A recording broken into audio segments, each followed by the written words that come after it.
অমর ২১শে ফেব্রুয়ারি এবং আন্তর্জাতিক মাতৃভাষা দিবস উপলক্ষে ১৮ বিশিষ্ট ব্যক্তি ও দল এবারে ২১শে পদক পেয়েছেন।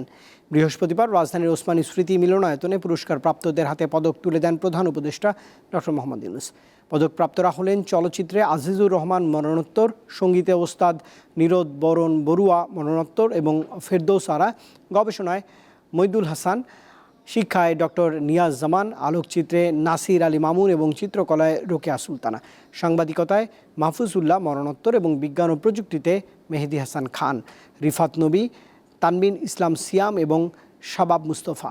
এছাড়া সমাজসেবায় পদক পেয়েছেন মোহাম্মদ ইউসুফ চৌধুরী মরণোত্তর, সাংবাদিকতা এবং মানবাধিকারে মাহমুদুর রহমান, ভাষা ও সাহিত্যে হেলাল হাফিজ মরণোত্তর এবং শহীদুল জহির মরণোত্তর, সংস্কৃতি ও শিক্ষায় ডক্টর শহীদুল আলম এবং ক্রীড়ায় বাংলাদেশ জাতীয় নারী ফুটবল দল।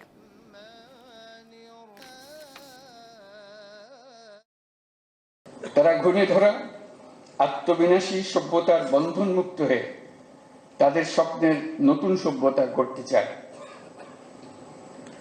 সেই সভ্যতার মূল লক্ষ্য থাকবে পৃথিবীর সকল সম্পদের উপর প্রতিটি মানুষের সমান অধিকার নিশ্চিত করা, প্রতিটি মানুষের স্বপ্ন দেখার এবং সেই স্বপ্ন বাস্তবায়নের সকল সুযোগ নিশ্চিত করা।